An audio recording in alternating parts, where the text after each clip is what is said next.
Dans leur centre équestre, Sandra et Arnaud accueillent régulièrement une trentaine de personnes en situation de handicap. Pour la première fois, ils vont mettre en selle Manon et Oulia avec un nouvel appareil, l'équilève. Ouais, on y va. L'appréhension de monter à cheval semble avoir totalement disparu. Ce n'était pas le cas il y a encore quelques semaines. On faisait avec un tabouret. Donc le problème d'un tabouret, c'est que sur une jeune fille comme ça, il faut être au moins 3 pour pouvoir la monter dessus. Et que physiquement, c'est hyper dur. Et pour eux, c'est hyper violent aussi. Alors que là, on monte tout en douceur. Et ça les traumatise pas au niveau du montoir. Ouais, c'est bon. Hop là. Ouais, c'est bon. Super, ben voilà, on n'a pas forcé et elle non plus. Et du coup, elle est beaucoup plus calme et détendue. Parce que c'est une jeune fille qui est quand même très inquiète. Pour vivre un moment d'apaisement, les cavaliers doivent se sentir en sécurité. Le centre dispose pour cela d'une selle adaptée.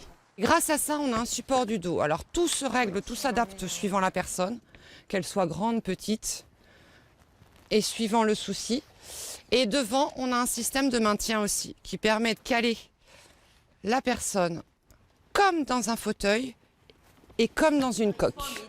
Le cheval agit alors comme un médiateur. Il permet à ces jeunes filles de prendre conscience de leur corps. Quand on voit Manon qui arrive à se tenir droite sur un cheval, à ne pas faire de pause respiratoire, mais je ne sais pas si vous pouvez vous imaginer. Nous, on le vit tous les jours, c'est juste énorme de voir ça. C'est magnifique. L'handi-cheval est encore peu développé dans la région. La faute au coût des équipements, 5 200 € pour un équilève et 1 200 € pour une selle. L'association des écuries de Chouzy les a en partie financées et souhaite en faire profiter. Des personnes peuvent venir même à titre individuel faire un baptême poney pour une personne, un ado, un adulte en situation de handicap, mais à titre privé.